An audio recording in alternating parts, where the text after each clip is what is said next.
ठाणे महापालिकेनं अर्थसंकल्पात विविध विभागांना ठरवून दिलेल्या उद्दिष्टातून एकूण 2,062 कोटींचा कर मिळणं अपेक्षित असून त्यापैकी 1,138 कोटी रुपयांचा कर पालिकेच्या तिजोरीत आत्तापर्यंत जमा झाला आहे.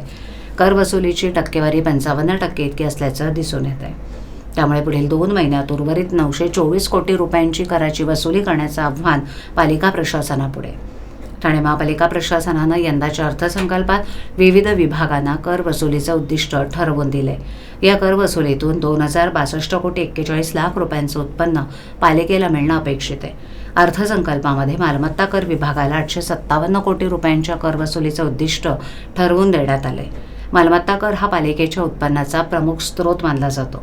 विधानसभा निवडणुकीच्या कामात अधिकारी आणि कर्मचारी व्यस्त होते, त्यामुळे नोव्हेंबर महिन्यात मालमत्ता कर वसुलीवर परिणाम झाला होता.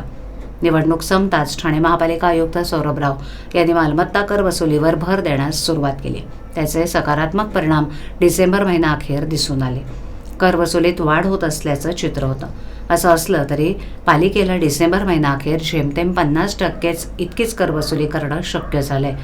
ठाणे महापालिकेच्या मालमत्ता कर विभागाला 893 कोटींचं उद्दिष्ट देण्यात आलं असून त्यापैकी 563 कोटींची म्हणजे 63% कर वसुली डिसेंबर महिनाअखेरपर्यंत झाली आहे. पाणीपुरवठा विभागाला 235 कोटी 52 लाखांचं उद्दिष्ट असून त्यापैकी 74 कोटी 67 लाखांची म्हणजेच 31% इतकीच कर वसुली झाली आहे. जाहिरात विभाग 9 कोटी 52 लाख, स्थावर मालमत्ता 5 कोटी 14 लाख, घनकचरा 53 लाख, नाट्यगृह 1 कोटी 82 लाख, अग्निशमन विभाग 56 कोटी 29 लाख, अतिक्रमण विभाग 2 कोटी 34 लाख अशी कर वसुली झाली.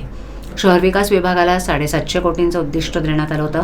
त्यापैकी 387 कोटींची वसुली झाली. विविध विभागांच्या कर वसुलीतून एकूण 2,062 कोटींचा कर मिळणं अपेक्षित असून त्यापैकी 1,138 कोटी रुपयांचा कर पालिकेच्या तिजोरीत आत्तापर्यंत जमा झालाय. पुढील 2 महिन्यात उर्वरित 924 कोटी रुपयांची कराची वसुली करण्याचं आव्हान पालिका प्रशासनासमोर आहे.